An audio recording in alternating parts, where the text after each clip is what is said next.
Salut à toi, j'espère que tu vas bien. Dans cette vidéo, je vais te parler de la technique de l'éco-ancrage pour créer des supports de communication qui sont plus écologiques pour l'environnement.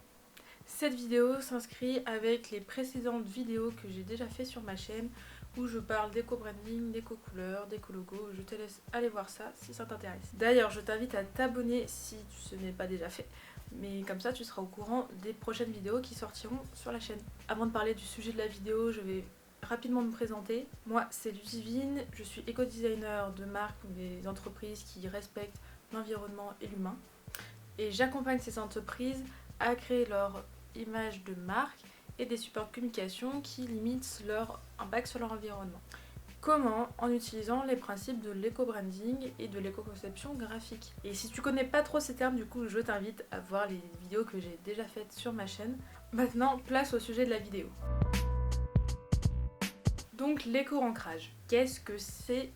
L'éco-ancrage a pour but de réduire le niveau d'encre qu'il y a sur un support et donc par la suite réduire la consommation d'encre ainsi que toutes les ressources nécessaires à sa production, à son acheminement, etc. Donc tout cela va être fait grâce à des astuces et techniques graphiques qui vont être utilisées lors de la conception d'un support de communication. Alors, du coup, oui, dans cette vidéo, on va parler principalement de support imprimé comparé aux autres que j'ai pu faire avant où on parlait des deux, donc imprimé et digital. Là, l'éco-ancrage, on va parler d'encre, donc ce sera que sur du print. Et du coup, on peut se demander pourquoi on cherche à réduire la consommation d'encre. Tout simplement parce que les encres utilisées pour imprimer nos supports de communication, elles sont composées de ressources non renouvelables et polluantes, du coup. C'est composé de pigments et de matières colorantes, du coup c'est pour faire la couleur de l'encre. Le liant, c'est la matière un peu grasse du coup de l'encre qui va permettre de transporter les pigments et de fixer l'encre sur les supports. C'est principalement composé de pétrole quand on a des encres minérales et après d'huile pour des encres végétales. Et les adjuvants qui sont utilisés pour améliorer les caractéristiques de l'encre, surtout pour qu'elle sèche plus vite par exemple, et aussi permettre une meilleure résistance au frottement avec d'autres papiers. Certes, il y a des encres du coup dites minérales composées de pétrole, mais c'est pas parce que vous avez des encres végétales que l'impact est moindre.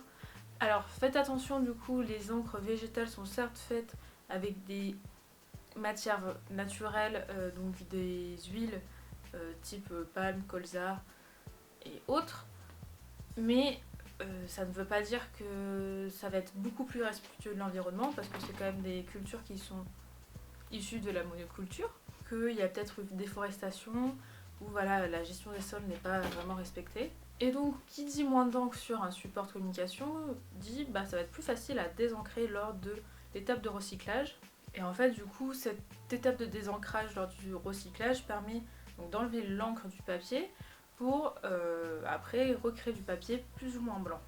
Et donc en réduisant le taux d'ancrage sur le papier, on va réduire la quantité nécessaire de produits chimiques pour enlever l'encre lors du recyclage du papier. Et donc aussi on va demander moins d'énergie. Donc utiliser moins d'encre sur nos supports de communication imprimés est une démarche de graphisme éco-responsable.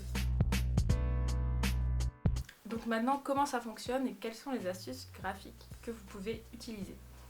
La première astuce, ça va être de jouer avec la typographie. Donc par exemple, vous voulez créer un packaging et vous utilisez beaucoup de typographie sur un packaging et vous avez pour but de réduire son impact. Par exemple, vous créez un packaging et vous souhaitez réduire l'impact de celui-ci. On va pouvoir jouer avec la typographie pour faire ceci. Le but du jeu, c'est d'avoir le plus de blanc possible sur d'espaces non imprimés et aussi, si vous avez déjà regardé cette vidéo, d'utiliser des éco-couleurs. Donc je vais vous mettre des exemples pour comparer. Donc le premier point, c'est que vous pouvez utiliser des typographies plus fines. Par exemple, si vous ne comptez pas mettre de fond de couleur, vous pouvez utiliser une typographie fine et donc plus fin, on va dire moins d'encre. Deuxième point, au lieu de travailler avec des aplats de couleurs, privilégiez un visuel avec un fond blanc. Là, on va clairement réduire l'impact parce qu'on ne va pas avoir d'aplat de couleurs sur le support de communication. Et dans le cas où vous êtes obligé, parce que la charte graphique a été conçue ainsi, où il y a besoin quand même, des fois certaines marques ont besoin d'avoir des aplats de couleurs pour dégager une énergie qui leur convient. Sur un aplat, vous allez utiliser une typographie plus épaisse. Si bien sûr vous la mettez pas en couleur, si elle est blanche, plus épais, on va essayer de manger l'aplat de couleur pour avoir moins d'encre à imprimer. Donc là c'était surtout pour du titrage, mais dans le cas où vous êtes sur du texte, vous pouvez réduire d'une graisse la typographie, donc de passer de médium à régular ou des fois de régular à light. Même aujourd'hui avec les typographies variables, c'est très pratique de pouvoir ajuster l'épaisseur et d'être au milieu d'un régular et d'un light. Donc en fait en réduisant l'épaisseur d'une graisse, la taille du texte, vous allez du coup consommer moins d'encre sur tout le paragraphe. Mais des fois ce qui se passe c'est que en réduisant du coup d'épaisseur, on va des fois réduire un peu la largeur et centimètre par centimètre, par exemple dans un livre, ça permet de réduire le nombre de pages. Donc voilà, c'est aussi l'effet secondaire qui se passe. Mais toutefois, il faut faire attention, des fois ne pas être dans l'extrême avec l'éco-conception graphique parce que on se dit oui, je veux le moins d'encre possible, mais si le message reste illisible, si la typographie est trop fine pour le lire ou du coup des fois pas accessible parce qu'il y a des personnes qui ne pourront pas lire avec une telle finesse un texte, ça rend inutile le support de communication parce que le but d'un support de communication c'est qu'il soit utilisé s'il y a une information à passer dessus, c'est qu'elle soit lue, intégrée, perçue par la personne qui va avoir ce support entre les mains.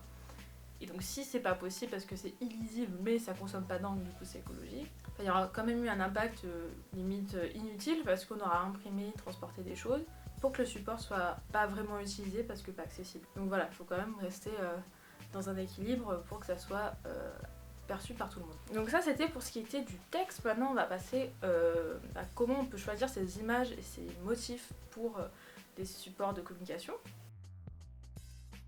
Donc on peut aussi jouer sur les images et voilà, les illustrations qu'on va mettre sur notre packaging. Voilà. Ici ça va être une carte, ici ça va être la carte de remerciement pour le packaging par exemple. Donc si on décide de mettre une photo, par exemple une photo de la collection, etc., préférez une photo avec des nuances plutôt claires, des contrastes plutôt clairs. Par exemple, du coup, vous voyez bien entre deux photos, une photo avec des contrastes foncés. L'image va demander beaucoup plus d'encre à l'impression. Et donc si vous préférez mettre une illustration ou un motif, c'est la même logique. On va préférer un motif avec un fond clair, voire blanc, qu'un motif très chargé et très foncé. Donc après, voilà, ça peut ne pas s'appliquer à toutes les situations. Parce que certaines images de marque sont déjà conçues pour avoir des choses plutôt chargées et foncées. Donc voilà, il faut aussi ajuster en fonction de sa marque. La dernière astuce, c'est une manière de mettre en page ces éléments sur le support de communication. Quand un graphiste fait un fichier pour impression, donc à un imprimeur et qui a une photo en pleine page comme sur la carte de remerciement, il va devoir ajouter des fonds perdus.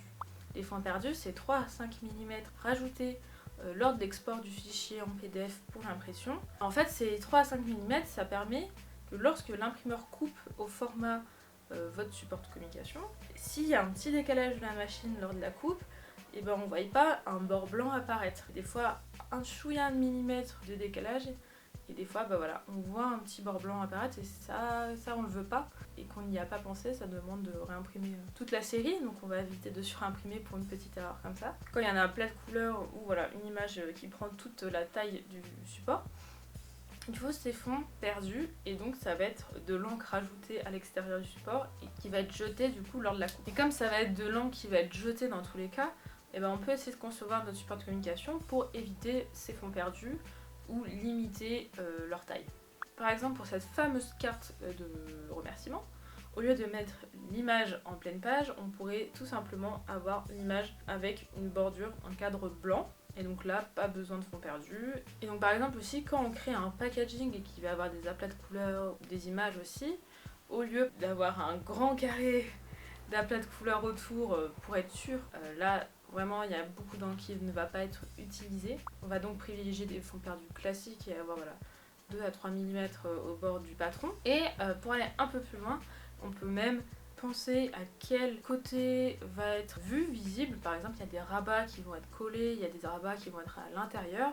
Est-ce que c'est nécessaire d'avoir de l'encre dessus ?